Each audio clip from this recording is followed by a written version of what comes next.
L'empathie peut te détruire, même les psychologues le disent. Parce que l'empathie sans limite, l'empathie sans respect pour toi-même, c'est pas de la bonté, hein, c'est de la naïveté. Et ça finit toujours par te blesser. Tu comprends tout le monde, sauf toi. Tu excuses tout le monde, sauf toi. Tu te mets à la place des autres, mais tu t'oublies complètement au passage. L'empathie, c'est pas te noyer dans le problème des autres, c'est comprendre sans t'abandonner. Alors arrête de tout accepter, arrête de t'oublier, parce que le jour où tu te perds complètement en voulant sauver les autres, il n'y aura plus personne pour te sauver toi. Mais pourquoi on aime se mentir? Honnêtement, pourquoi? Parce que la plupart d'entre nous ne sont vraiment pas gentils.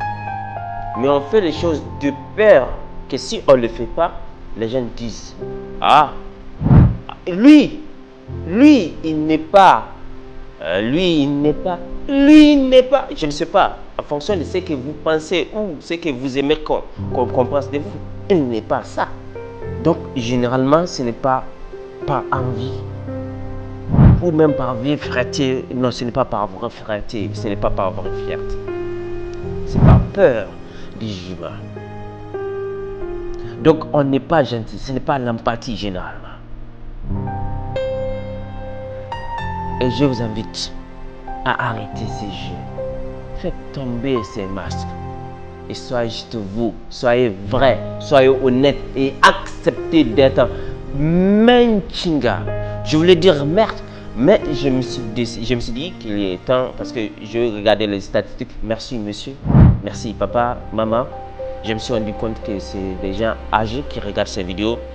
Généralement 25 à 60 ans, donc je ne vais pas dire des gros mots. Je vous respecte beaucoup pour ça. Mais s'il vous plaît, soyez juste vous. Et laissez les gens vous aimer pour vous. Et vous détestez. Détestez. Acceptez d'être détesté. Même Allah, Dieu qui nous a créés, est détesté. Acceptez. Parce que peu importe ce que vous allez faire, alors écoute ça. Dans tous les cas, les gens en auront toujours quoi dire sur nous.